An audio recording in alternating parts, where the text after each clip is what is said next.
حیات انسان ہے، قرآن ہمارا رہبر ہے۔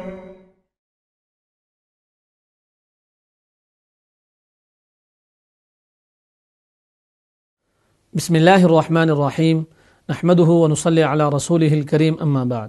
السلام علیکم ورحمۃ اللہ وبرکاتہ۔ محترم ناظرین، پروگرام درس قرآن کے سلسلے میں آج ہم 7ویں پارے کے اہم مضامین، احکامات اور مقامات پر کچھ گفتگو کریں گے۔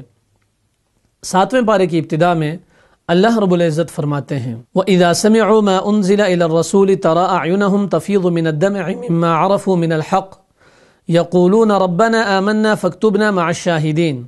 اور جب وہ سنتے ہیں اس کلام کو جو رسول کی طرف اتارا گیا ہے، ترى اعینہم تفیض من الدمع، تو آپ ان کی آنکھیں آنسو سے بہتی ہوئی دیکھتے ہیں، مما عرفوا من الحق، اس سبب سے کہ انہوں نے حق کو پہچان لیا۔ یقولون، وہ کہتے ہیں، ربنا، اے ہمارے رب، آمنا، ہم لوگ بھی ایمان لائے، فاکتبنا مع الشاہدین، تو ہمیں بھی تصدیق کرنے والوں میں سے لکھ لے۔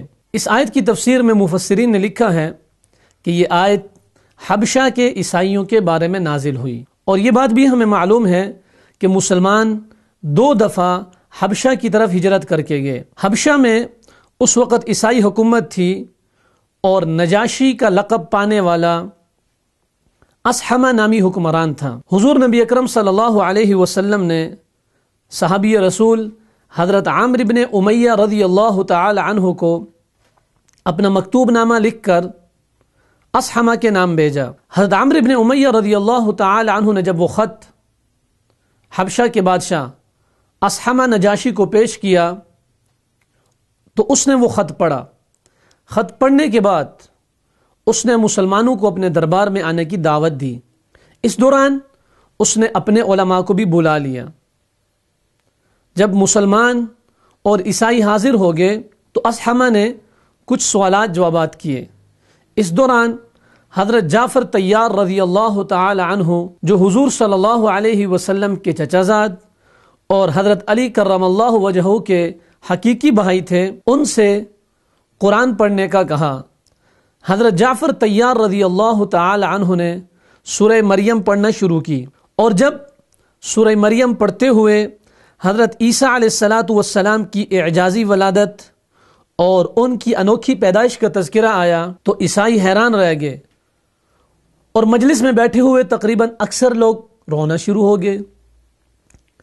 اس آیت کا ایک ٹکڑا ہمیں یہ بھی بتاتا ہے کہ جب حضرت جعفر طیار رضی اللہ تعالی عنہ سورہ مریم کی تلاوت فرما رہے تھے تو ایک طرف تو عیسائیوں نے رونا شروع کر دیا، ساتھ ہی ساتھ ان کے دل میں ایمان کی حرارت انگڑائی لینے لگی۔ اللہ رب العزت فرماتے ہیں یقولون ربنا آمنا، تو ان لوگوں نے کہا کہ اے ہمارے رب، ہم ایمان لے آئے۔ گویا یہاں ہمیں یہ بات بھی معلوم ہو گئی کہ قرآن کی ایسی تاثیر تھی، اور سورہ مریم جو کہ ہے ہی حضرت عیسیٰ علیہ السلام کی انوکھی پیدائش کے واقعے کے اوپر، تو جب عیسائیوں نے اس کو سنا تو غیر شعوری طور پر ان کے دل پر ایسا اثر پڑا جس سے سارے کے سارے متاثر ہو گئے، اور نہ صرف رونا شروع کر دیا بلکہ سارے کے سارے مسلمان ہو گئے اور اسلام کو قبول کر لیا۔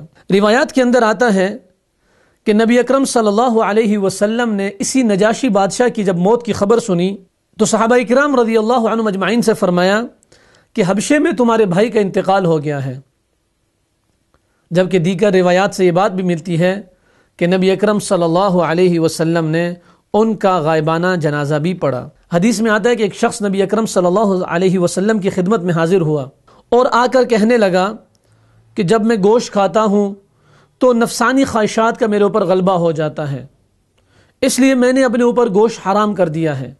تو یہ آیات نازل ہوئیں، یا ایھا الذین آمنوا لا تحرموا طیبات ما احل اللہ لکم ولا تعتدوا، اے ایمان والو، اللہ تعالیٰ نے جو پاکیزہ چیزیں تمہارے واسطے حلال کی ہیں ان کو حرام مت کرو اور حد سے آگے مت نکلو، بے شک اللہ تعالیٰ حد سے آگے نکلنے والوں کو پسند نہیں کرتا۔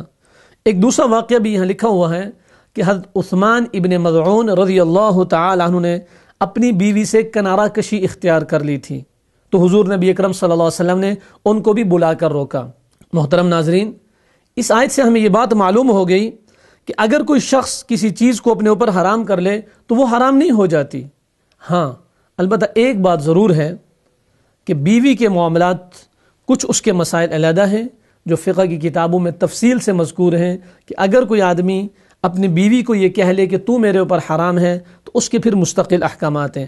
عام چیزوں کے حوالے سے یہ اصول ہے کہ آدمی کے حرام کرنے سے وہ چیزیں اس کے اوپر حرام نہیں ہوتی۔ اس کے بعد یمین کے احکامات، جس کو ہماری اردو زبان میں قسم کہا جاتا ہے۔ فرمایا لا یؤاخذکم اللہ باللغو فی ایمانکم ولکن یؤاخذکم بما عقدتم الایمان۔ اللہ تعالیٰ تمہاری قسموں میں سے لغو قسم پر تم سے مواخذہ نہیں فرماتا، لیکن مواخذہ اس پر فرماتا ہے کہ تم جن قسموں کو مضبوط کر دو۔ اہل علم نے یمین یعنی قسم کی 3 قسمیں بیان کی ہیں۔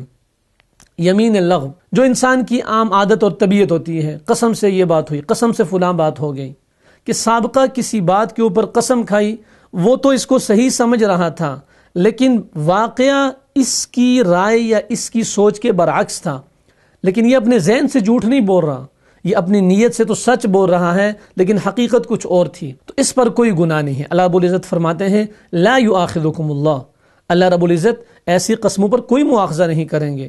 ہاں ایک قسم ہے یمین غموس۔ یمین غموس کہتے ہیں جان بوجھ کر جھوٹی قسم اٹھانا۔ انسان کو پتہ ہے کہ بات اس طرح ہے لیکن قسم اٹھا کے کہتا ہے نہیں جی بات تو اس طرح ہے، یعنی حقیقت حال کے برعکس بیان کرنا، اس پر گناہ ہے، اور اس کے بارے میں آیا کہ اس کا کفارہ جہنم کی آگ ہے۔ تیسری قسم یمین منعقدہ کہلاتی ہے کہ آنے والے وقت پر کسی بارے میں قسم اٹھانا کہ اگر میرا یہ کام ہو گیا تو اللہ کی قسم میں یہ کام کروں گا، تو اب اس کو پورا کرنا ضروری ہے اگر وہ جائز کام ہے تو، کیونکہ اگر ناجائز کام ہے، مثلا ایک آدمی قسم اٹھا لیتا ہے کہ میں اپنے والدین سے بات نہیں کروں گا تو یہ ناجائز کام ہے۔ ایک آدمی قسم اٹھا لیتا ہے کہ میں نماز نہیں پڑھوں گا، یہ ناجائز کام ہے۔ تو حضور نبی اکرم صلی اللہ علیہ وسلم نے فرمایا کہ اگر کسی نے کسی ناجائز کام پر قسم اٹھا لی تو اسے چاہیے کہ اپنی قسم کا کفارہ دے اور صحیح کام کو کرے۔ مثلا کہا کہ میں اپنی والدہ سے بات نہیں کروں گا تو فرمایا کہ والدہ سے بات کرے اور اپنی قسم کا کفارہ دے۔ کفارہ کیا ہے؟ یہاں لکھا ہے فَكَفَّارَتُهُ إِطْعَامُ عَشَرَةِ مساکین۔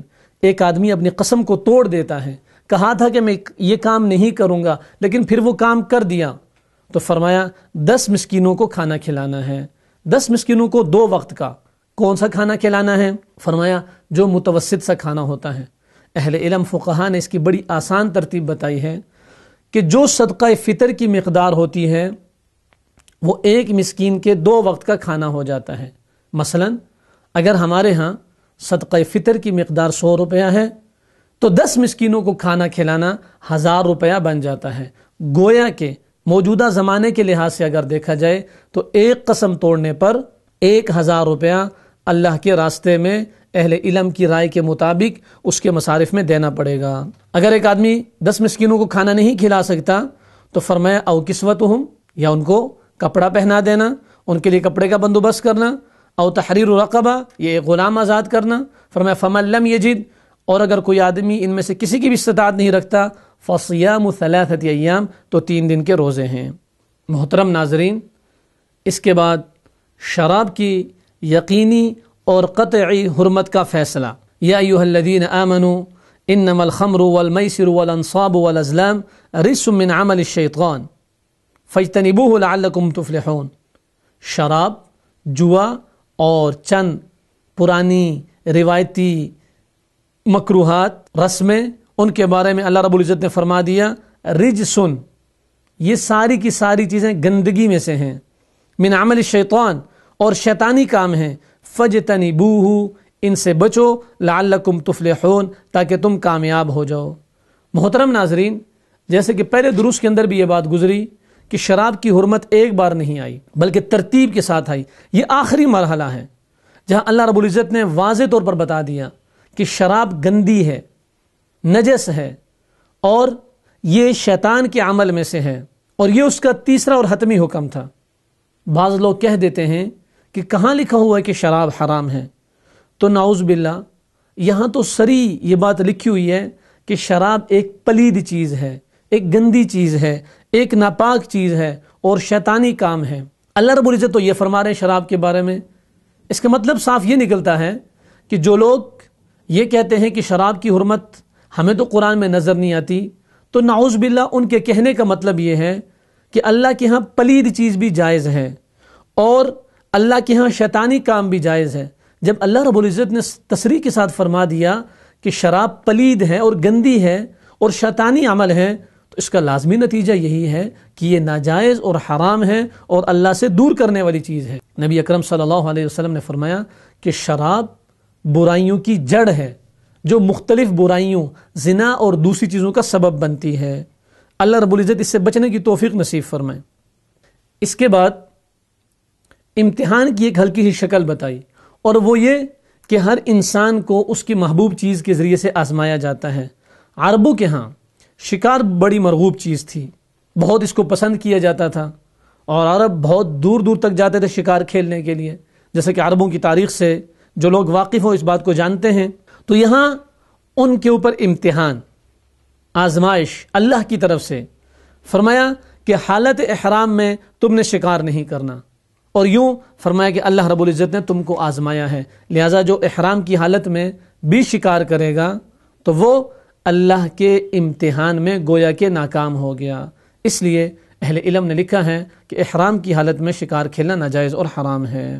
اللہ رب العزت نے زندگی گزارنے کے بہت سارے اصول بتائے ہیں، ان میں سے ایک اصول یہ بھی بتایا کہ یا ایھا الذین آمنوا لا تسألوا عن اشیاء ان تبد لکم تسؤکم، اے ایمان والو ایسی باتیں مت پوچھو کہ اگر تم پر ظاہر کر دی جائیں تو تمہیں ناگوار ہوں۔ بہت سارے لوگ بے جا سوالات کرتے رہتے ہیں، بے ڈھنگے اعتراضات کرتے رہتے ہیں، اور بات سمجھنے کی نیت سے نہیں، سمجھنے کی نیت سے بات پوچھنا، سوال کرنا ایک اچھی چیز ہے، مستحسن چیز ہے۔ حضور نبی اکرم صلی اللہ علیہ وسلم نے ایسے سوالات کرنے والوں کی حوصلہ افزائی فرمائی ہے، لیکن یہاں اس آیت کے اندر جو مذمت ہے وہ بے جا سوالات جس سے دوسروں کو مشقت میں ڈالنا ہے۔ جیسے کہ ایک حدیث میں آتا ہے کہ نبی اکرم صلی اللہ علیہ وسلم نے فرمایا مسلمانوں میں وہ سب سے بڑا مجرم ہے جس کے سوال کرنے کی وجہ سے کوئی چیز حرام کر دی گئی۔ مثال کے طور پر حضور نبی اکرم صلی اللہ علیہ وسلم نے ایک موقع پر فرمایا اللہ تعالیٰ نے تم پر حج فرض کیا ہے۔ ایک شخص نے سوال کیا اے اللہ کے نبی یہ حج کیا ہر سال فرض ہے؟ حضور نبی اکرم صلی اللہ علیہ وسلم خاموش رہے۔ اس نے 3 مرتبہ یہی سوال کیا، پھر آپ صلی اللہ علیہ وسلم نے فرمایا اگر میں ہاں کہہ دیتا تو حج ہر سال فرض ہو جاتا، اور اگر ایسا ہو جاتا تو ہر سال حج کرنا تمہارے لیے ممکن نہ ہوتا۔ وہ مسلم شریف کی روایت ہے۔ تو اس قسم کے بے جا سوالات کرنے سے روکا گیا ہے، اور اسی پر ہم نے جو سورہ بقرہ کے اندر پڑھا کہ بنی اسرائیل نے جیسے سوالات کیے اور اپنے آپ کو انتہائی مشکل کے اندر ڈال دیا۔ اس کے بعد اہل ایمان کو بتایا جا رہا ہے کہ یا ایھا الذین آمنوا علیکم انفسکم لا یضرکم من ضل اذا اہتدیتم، اے ایمان والو اپنی فکر کرو، جب تم راہ راست پر چل رہے ہو تو جو شخص گمراہ ہے اس سے تمہارا کوئی نقصان نہیں۔ ایک بات ذہن نشین کر لینی چاہیے، بعض لوگ اس آیت کو لے کر یہ سمجھتے ہیں کہ ہر انسان پر اس کی ذات کی ذمہ داری تو ہے، دیگر امت کی کوئی ذمہ داری نہیں۔ حالانکہ سورہ نساء اور اس کے بعد بہت ساری جگہوں پر ہم پڑھ چکے ہیں کہ امر بالمعروف اور نہی عن المنکر اس امت کا ترہ امتیاز ہے، اس امت کا تاج ہے۔ کنتم خیر امت اخرجت للناس تأمرون بالمعروف وتنہون عن المنکر، تم بہترین ہو ہی اسی لیے، جیسے کہ اس کی تفسیر میں ذکر ہوا تھا، حضرت عمر فاروق رضی اللہ تعالی عنہ نے فرمایا کہ تم اپنی شرط پوری کرو، یعنی کہ امر بالمعروف اور نہی عن المنکر کرو، تو پھر جا کے تم امتیازی امت کہلاؤ گے۔ بلکہ اس سے پہلی والی آیت کے اندر تھا وَلْتَكُمْ مِنْكُمْ أُمَّةٌ يَدْعُونَ إِلَى الْخَيْرِ، تم میں سے لازماً ایک جماعت ایسی ہو جو امر بالمعروف اور نہی عن المنکر کرے، یعنی لوگوں کا ہاتھ تھام کر ان کو نیکی کا طریقہ بتائے اور لوگوں کا ہاتھ تھام کر ان کو برائی سے روکے۔ حضور نبی اکرم صلی اللہ علیہ وسلم نے فرمایا کہ ہاتھ سے روک سکتے ہو ہاتھ سے روکو، ہاتھ سے نہیں روک سکتے ہو زبان سے روکو، زبان سے اگر دعوت نہیں دے سکتے ہو تو دل میں برا جانو، فرمایا یہ ایمان کا سب سے کم درجہ ہے۔ تو اس آیت کو لے کر بعض لوگ یہ سمجھتے ہیں کہ امر بالمعروف اور نہی عن المنکر اس امت کی ذمہ داری نہیں۔ حضرت ابو بکر صدیق رضی اللہ تعالی عنہ تک یہی بات پہنچی کہ جی اپنی ذمہ داری ہے، باقی کسی کے اعمال تو آپ کو خراب نہیں کر سکتے۔ تو حضرت ابو بکر صدیق رضی اللہ تعالی عنہ نے فرمایا نہیں، لوگ اس بارے میں غلطی کے اندر ہیں۔ میں نے تو نبی اکرم صلی اللہ علیہ وسلم کو یہ فرماتے ہوئے سنا کہ جب لوگ برائی ہوتے ہوئے دیکھ لیں اور اسے بدلنے کی کوشش نہ کریں تو قریب ہے کہ اللہ تعالیٰ انہیں اپنے عذاب کی گرفت میں لے لے۔ اور پھر مزید وضاحت کرتے ہوئے فرمایا کہ دیکھو اس کا مطلب یہ ہے کہ جب تم خود نیکی پر قائم اور برائی سے مجتنب ہو اور اپنی دعوت دوسروں تک پہنچاتے ہو، وہ تمہاری بات نہیں مانتے اور راہ راست پر نہیں آتے، وہ ہٹ درمی کرتے ہیں، وہ ضد کا مظاہرہ کرتے ہیں، پھر ان کی ضد، ان کی ہٹ درمی، ان کی بے اعتدالی وہ تمہیں نقصان نہیں پہنچا سکتی۔ لیکن پہلے ساری باتیں پوری کر کے تم نے دعوت دی، تم نے نیکی کا حکم کیا، تم نے برائی سے روکا، تم خود باعمل ہو، با کردار ہو، تو دوسروں کی برائیاں تمہیں نقصان نہیں دے سکتی۔ اس کا یہ مطلب ہے جو انسان بھی دنیا کے اندر آیا ہے اس نے ایک دن دنیا کو چھوڑ کے جانا ہے، تو فرمایا کہ بہتر یہ ہے کہ آدمی مرنے سے پہلے وصیت کر لے۔ یا ایھا الذین آمنوا شہادۃ بینکم اذا حضر احدکم الموت حین الوصیۃ اثنان ذوا عدل منکم او آخران من غیرکم، اے ایمان والو تمہارے آپس میں دو شخص کا گواہ ہونا مناسب ہے جب تم میں سے کسی کو موت آنے لگے اور وصیت کرنے کا وقت ہو۔ تو وصیت بہتر چیز ہے، اچھی چیز ہے اور مسنون عمل ہے، تاکہ آئندہ کی زندگی، باقی لوگوں کے کیا معاملات ہیں، یہ انسان کے لیے واضح ہونے چاہیے۔ اس کے بعد ایک واقعے کی طرف اشارہ ہے۔ اللہ رب العزت فرماتے ہیں ذَلِكَ أَدْنَىٰ أَن يَأْتُوا بِالشَّهَادَةِ عَلَىٰ وَجْهِهَا أَوْ يَخَافُوا أَن تُرَدَّ أَيْمَانٌ بَعْدَ أَيْمَانِهِمْ، یہ قریب ذریعہ ہے اس امر کا کہ وہ لوگ واقعے کو ٹھیک طور پر ظاہر کریں۔ اس آیت کا شان نزول یہ ہے کہ بدیل بن ابی مریم شام کے سفر میں گئے۔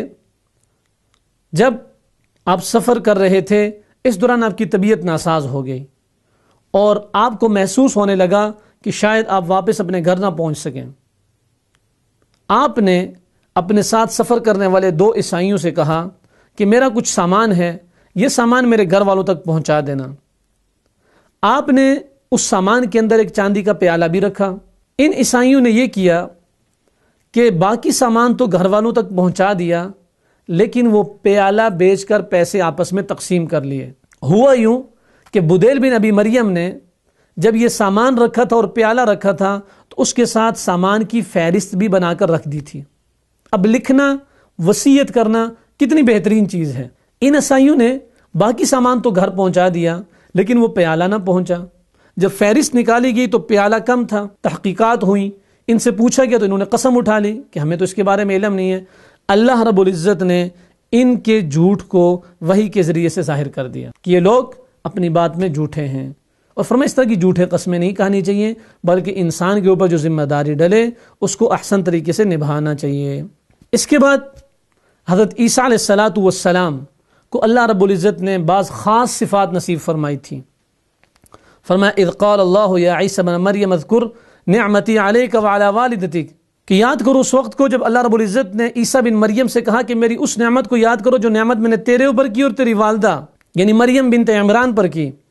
فرمایا اذ ایدتک بروح القدس، کہ ہم نے آپ کی تائید کی روح القدس کے ذریعے سے، جبریل امین کے ذریعے سے، تکلم الناس فی المہد وکہلا، لوگوں نے الزامات لگائے تو عیسیٰ علیہ السلام کو اللہ تعالیٰ نے اپنی ماں کی گود میں گویائی نصیب فرمائی۔ فرمایا وَإِذْ عَلَّمْتُكَ الْكِتَابَ وَالْحِكْمَةَ وَالتَّوْرَاةَ وَالْإِنْجِيلَ وَإِذْ تَخْلُقُ مِنَ الطِّينِ، اللہ رب العزت نے بہت سارے کرشمے عیسیٰ علیہ السلام کے ہاتھ پر ظاہر فرمائے۔ البتہ یہاں ایک چیز بتائی گئی کہ اذ تخلق من الطین کہیۃ الطیر، کہ جب تم میرے حکم سے گارے سے ایک شکل بناتے تھے، باذنی میرے حکم سے، فتنفخ فیہا، پھر تم اس کے اندر پھونک مار دیتے تھے، فتکون طیرا باذنی، جس سے وہ پرندہ بن جاتا تھا میرے حکم سے۔ اللہ رب العزت نے عیسیٰ علیہ السلام کے ہاتھ پر ظاہر ہونے والے جتنے کرشمے بھی بتائے اس کے ساتھ فرمایا باذنی باذنی باذنی، یہ سب کچھ میرے حکم سے تھا، یہ سب کچھ میری طاقت سے تھا اور یہ سب کچھ میرے امر سے تھا۔ گویا کہ اللہ رب العزت ہی پیدا کرنے والے ہیں، اللہ کی ذاتی مختار کل ہے، عزت ذلت اسی کے ہاتھ میں ہے، حتیٰ کہ انبیاء علیہ السلام کے ہاتھ پر جو معجزات ظاہر ہوئے وہ بھی اللہ کے حکم سے ظاہر ہوئے۔ اسی لیے ہر معجزے کے ساتھ فرمایا بِإِذْنِ، میرے حکم سے جو کچھ ہوا۔ پھر حواریین کا ذکر ہے۔ حواریین سے مراد عیسیٰ علیہ السلام کے وہ پیروکار ہیں جو ان پر ایمان لائے، اور ان کی تعداد 12 بتائی جاتی ہے. ان کا اذ قال الحواریون یا عیسی ابن مریم هل يستطيع ربك ان ينزل علينا مائدة من السماء قال اتقوا الله ان كنتم مؤمنين. وہ وقت یاد کرو کہ جب حواریین نے عیسی بن مریم سے کہا کہ هل يستطيع ربك کہ آپ کا رب ایسا کر سکتا ہے ان ينزل علينا مائدة من السماء کہ ہم پر آسمان سے ایک دسترخوان نازل کرے. قال تو آپ نے فرمایا اتقوا اللہ اللہ سے ڈرو ان کنتم مؤمنین اگر تم ایمان لانے والے ہو. اسی دعا کی مناسبت سے اور اسی مائدہ یعنی دسترخوان کے تذکرے کی وجہ سے اس سورت کو سورہ مائدہ کہا جاتا ہے. پھر عیسیٰ علیہ السلام نے دعا کی اپنے رب سے اللہم ربنا انزل علینا مائدۃ من السماء اے ہمارے رب اے ہمارے پروردگار ہم پر آسمان سے کھانا نازل فرما. اور اللہ رب العزت نے اس کو نازل فرمایا. اللہ تعالیٰ فرماتے ہیں وَإِذْ قَالَ اللَّهُ يَا عِيسَى ابْنَ مَرْيَمَ أَأَنْتَ قُلْتَ لِلنَّاسِ اتَّخِذُونِي وَأُمِّيَ إِلَٰهَيْنِ مِن دُونِ اللَّهِ. اور یاد کرو اس وقت کو یعنی قیامت کے وقت کو جب اللہ تعالیٰ عیسیٰ بن مریم سے کہیں گے أَأَنْتَ قُلْتَ لِلنَّاسِ اتَّخِذُونِي وَأُمِّيَ إِلَٰهَيْنِ مِن دُونِ اللَّهِ کہ اے عیسیٰ ابن مریم کیا تو نے لوگوں سے کہا تھا کہ مجھے اور میری ماں کو اللہ کے علاوہ معبود بنا لو. قال سبحانک عیسیٰ علیہ السلام کہیں گے اے اللہ تو پاک ہے ما یکون لی ان اقول ما لیس لی بحق کہ مجھے تو یہ بات زیب ہی نہیں دیتی کہ میں ایسی بات کہوں جس کا مجھے کوئی حق نہیں. ان کنت قلتہ فقد علمت عیسیٰ علیہ السلام کہیں گے اے میرے رب اگر میں یہ بات کہتا تو تجھے تو اس کا علم ہے. تعلم ما فی نفسی ولا اعلم ما فی نفسک تو سب کچھ جانتا ہے. انسان ہونے کے ناطے سے میں تو نہیں جانتا لیکن تو سب کچھ جانتا ہے. انک انت علام الغیوب تو غیب کو جاننے والا ہے. گویا کہ عیسیٰ علیہ الصلوۃ والسلام عیسائیوں کے عقیدے کو قیامت کے دن واضح طور پر رد کر دیں گے. اس کے بعد اللہ کی عظمت اور جلال کا تذکرہ ان تعذبہم فانہم عبادک وان تغفر لہم فانک انت العزیز الحکیم. اگر تو ان کو سزا دے تو یہ تیرے بندے ہیں اور اگر تو ان کو معاف فرما دے تو زبردست حکمت والا ہے. یہاں اللہ کی عظمت کا تذکرہ، اللہ کے جلال کا تذکرہ، اللہ کے قادر مطلق ہونے کا تذکرہ، اللہ کے مختار کل ہونے کا تذکرہ اور پھر ان باتوں کے تذکرے کے بعد عفو و درگزر کا تذکرہ. یہ ایسی عجیب و بلیغ آیت ہے کہ روایات کے اندر آتا ہے کہ نبی اکرم صلی اللہ علیہ وسلم ایک رات مکمل ہر رکعت میں اسی آیت کی تلاوت فرماتے رہے حتیٰ کہ صبح ہو گئی. تو اللہ رب العزت ہمیں بھی اللہ کی ذات کی صفات کو سمجھنے کی توفیق نصیب فرمائے. حیات انسان ہے قرآن ہمارا رہبر ہے. محترم ناظرین اس کے بعد سورہ انعام ہے. سورہ انعام مکی صورت ہے، 165 آیات پر مشتمل ہے جبکہ اس کے 20 رکوع ہیں. اس کی ابتدا بھی اللہ کی عظیم صفات سے ہوتی ہے. بسم اللہ الرحمن الرحیم الحمد للہ الذی خلق السماوات والارض وجعل الظلمات والنور ثم الذین کفروا بربہم یعدلون. تمام تعریفیں اللہ ہی کے لائق ہیں جس نے آسمانوں کو اور زمین کو پیدا کیا اور تاریکیوں اور نور کو بنایا، پھر بھی کافر لوگ غیر اللہ کو اپنے رب کے برابر قرار دیتے ہیں. یعنی اللہ کی عظمت، اللہ کی شان، اللہ کی عظیم المرتبت کہ اللہ رب العزت نے زمین آسمان، اندھیرے اور روشنی، تاریکی سب کو اللہ رب العزت نے پیدا کیا، پھر بھی کافر لوگ اس بات کو سمجھتے نہیں ہیں. حالانکہ نظام چلتا ہوا نظر آ رہا ہے، دن رات، سورج کی چمک، چاند کی دمک، سب کچھ نظر آ رہا ہے، لیکن نہ سمجھنے والے پھر بھی عبرت نہیں لیتے. اس کے بعد پہلی نافرمان امتوں کی ہلاکت کا تذکرہ. فرمائے اولم یروا کم اہلکنا من قبلہم من قرن مکناہم فی الارض ما لم نمکن لکم کہ کیا انہوں نے نہیں دیکھا کہ ہم نے ان لوگوں کو بھی ہلاک کیا جو ہمارے نافرمان تھے اور وہ طاقت اور قوت اور صلاحیت میں تم سے بڑھ کر تھے. تو جب وہ ہلاک ہو گئے اور ان کو ان کی طاقت ان کی قوت نہ بچا سکی تو تمہیں بھی اگر تم نافرمانی کرتے رہے تو قوت اور طاقت، حکمت و بصیرت نہ بچا سکے گی جب تک اللہ کی نہ مان لو.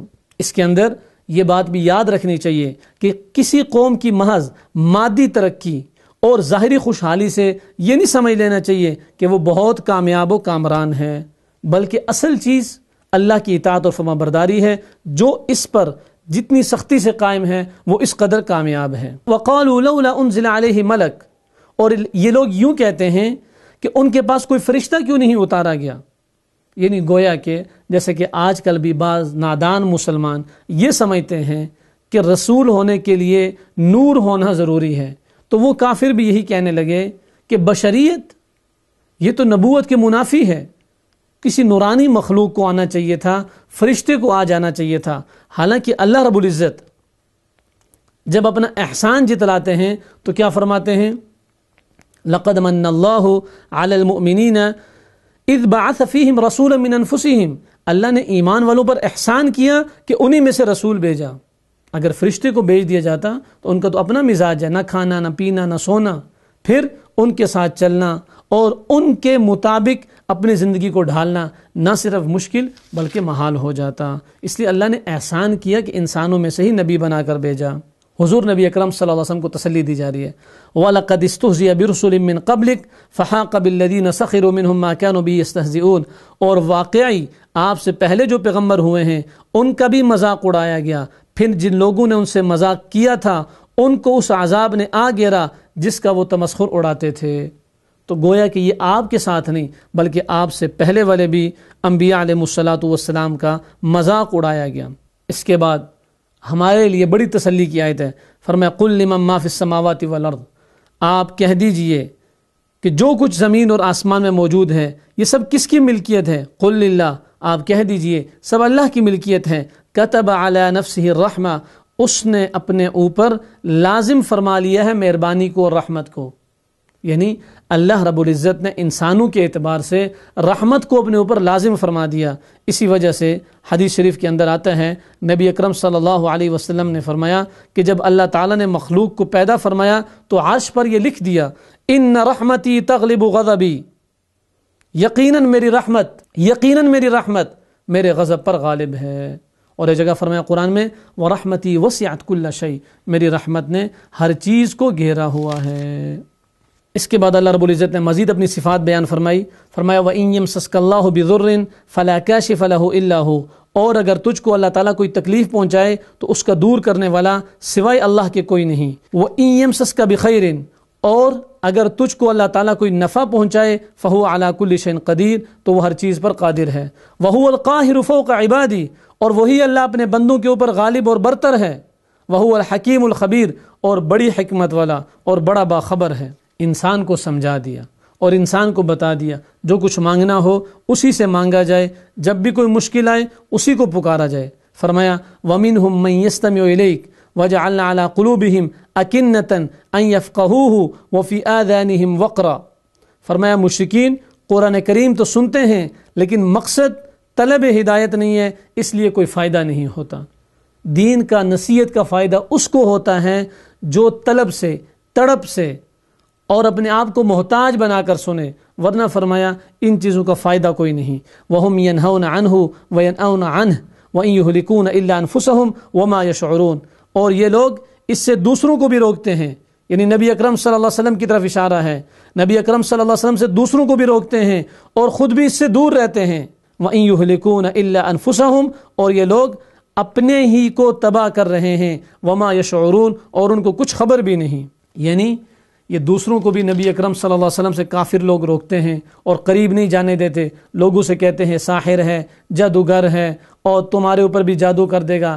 اللہ رب العزت فرماتے ہیں نبی اکرم صلی اللہ علیہ وسلم صحیح راستہ دکھا رہے ہیں، تم لوگوں کو غلط راستے پر ڈال رہے ہو، لیکن جو تم لوگوں کو غلط راستے پر ڈال رہے ہو اس سے اللہ کے نبی صلی اللہ علیہ وسلم کو کوئی نقصان نہیں پہنچنے والا، یہ تم اپنا ذاتی نقصان کر رہے ہو۔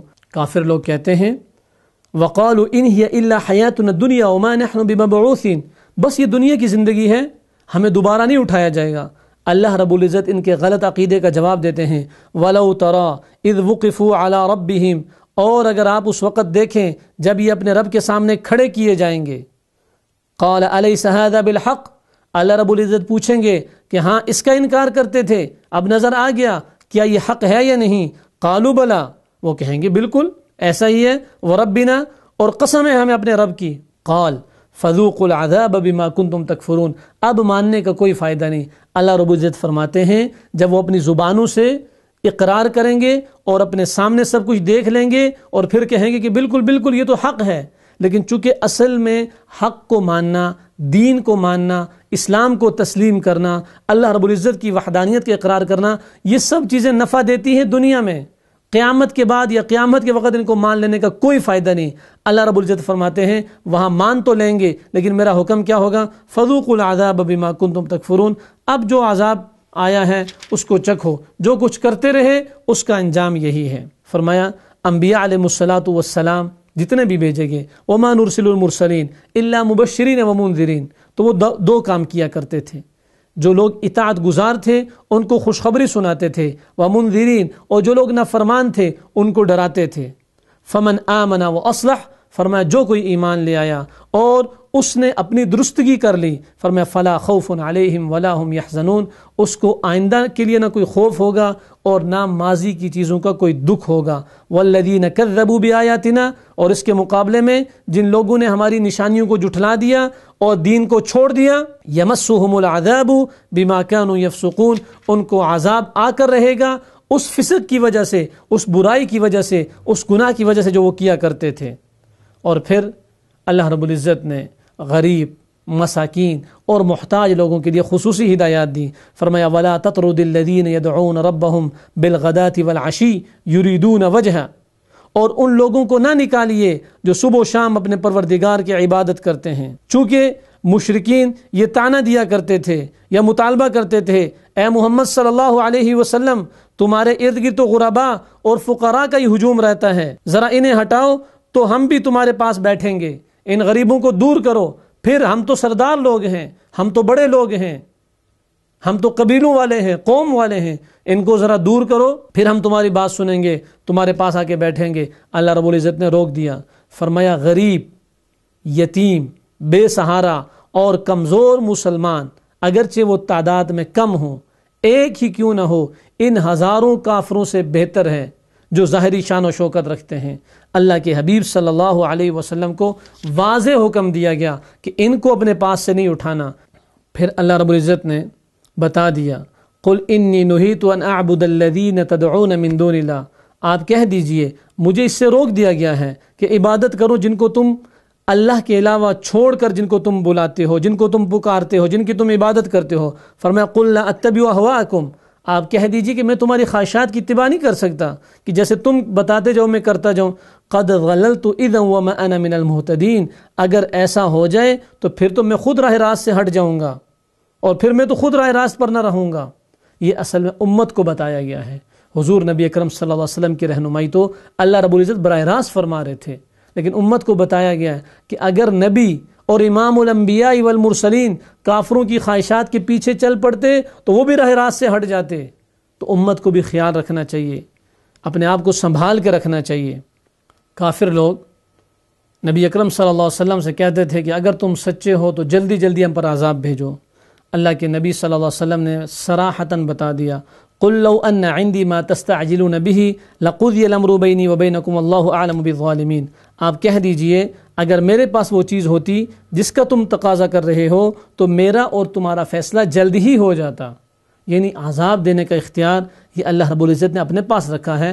فرمایا وَهُوَ الَّذِي يَتَوَفَّاكُمْ بِاللَّيْلِ، اور وہی ہے جو رات میں تمہاری روح کو ایک گنا قبض کر لیتا ہے۔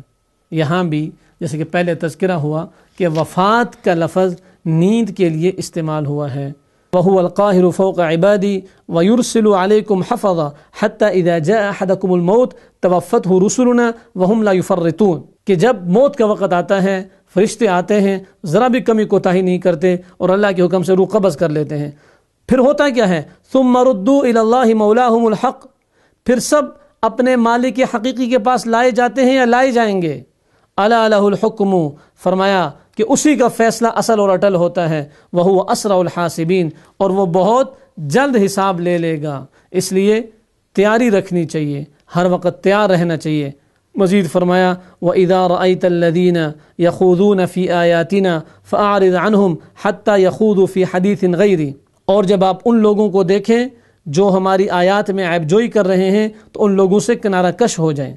یعنی ہر وہ مجلس جہاں اللہ تعالیٰ کے احکامات اور اللہ کے نبی صلی اللہ علیہ وسلم کی سنتوں کا مذاق اڑایا جائے، فرمایا ان مجلسوں سے اٹھ جایا کرو۔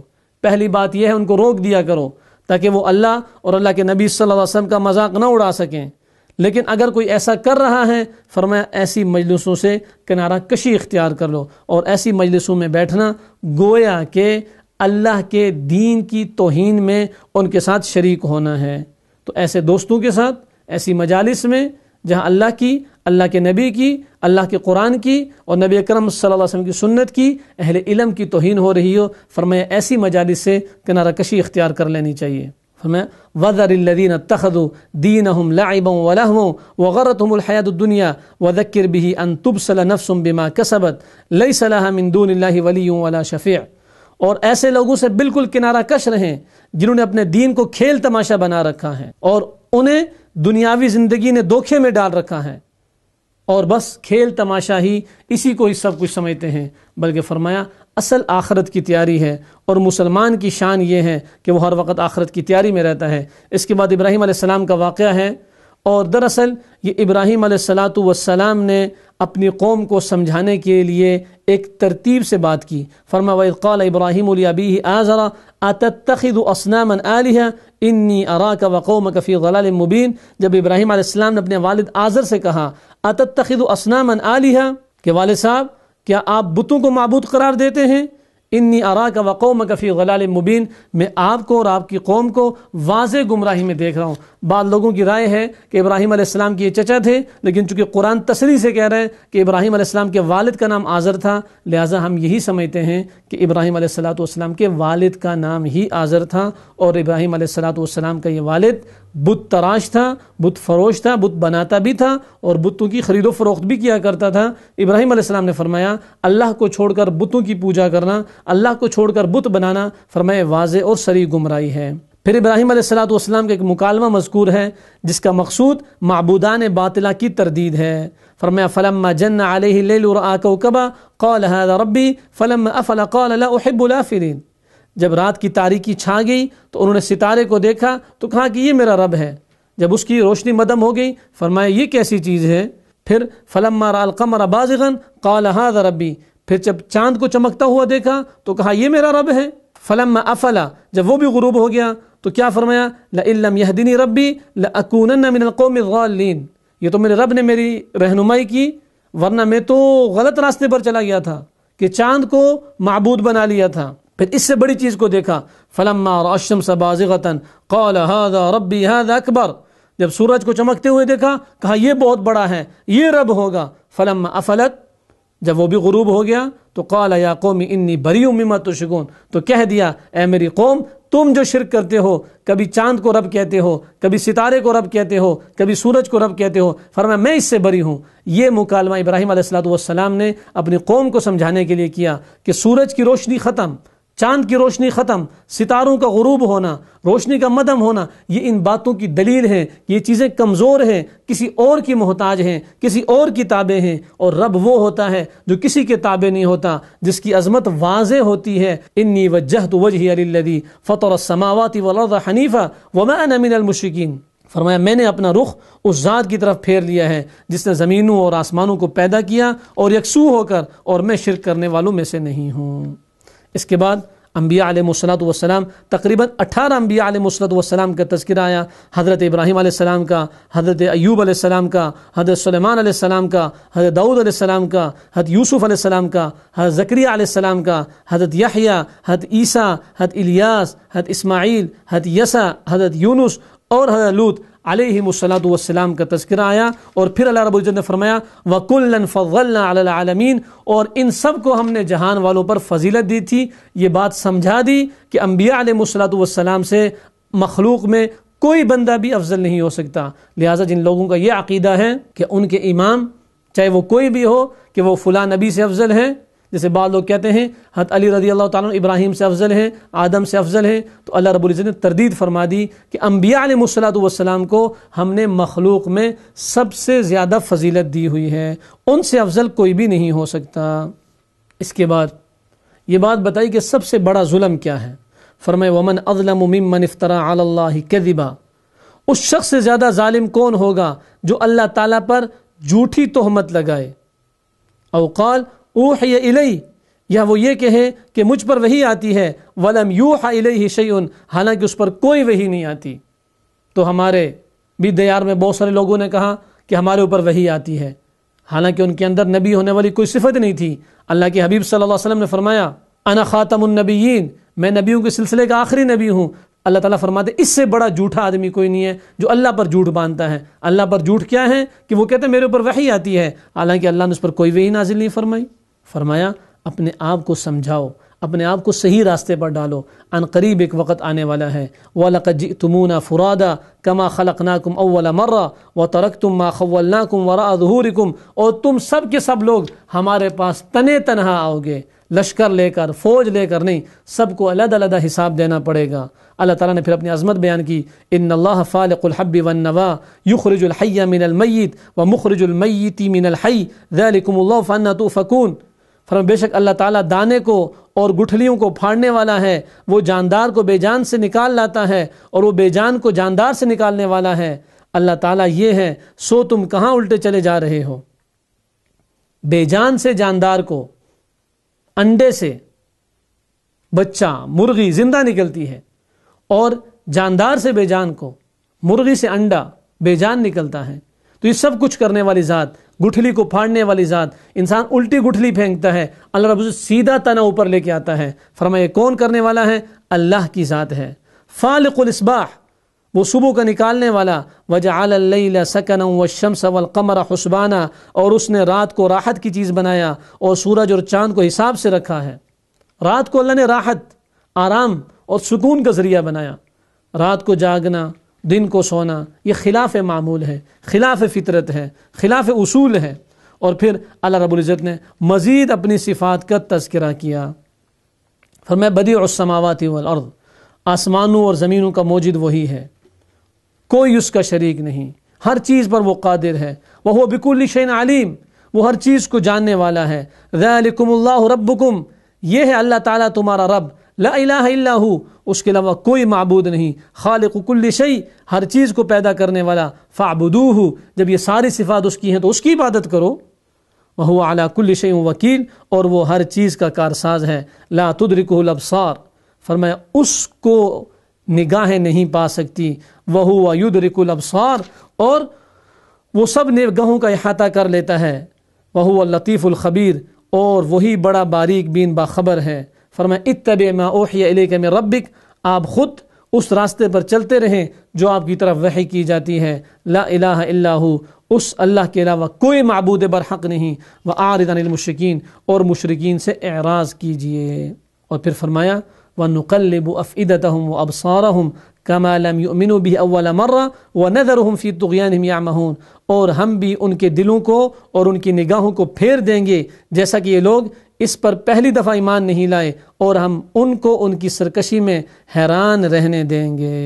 یعنی جب یہ لوگ پہلی مرتبہ ایمان نہیں لائے تو اس کا وبال ان پر اس طرح آ پڑا کہ آئندہ بھی ان کے ایمان لانے کا امکان ختم ہو گیا. اللہ رب العزت کمی کوتاہی کو معاف کر کے صحیح پر عمل کرنے کی توفیق نصیب فرمائیں. کل پھر اسی پروگرام میں ملاقات ہوگی، تب تک کے لیے اجازت دیجیے. السلام علیکم ورحمۃ اللہ وبرکاتہ. حیات انسان ہے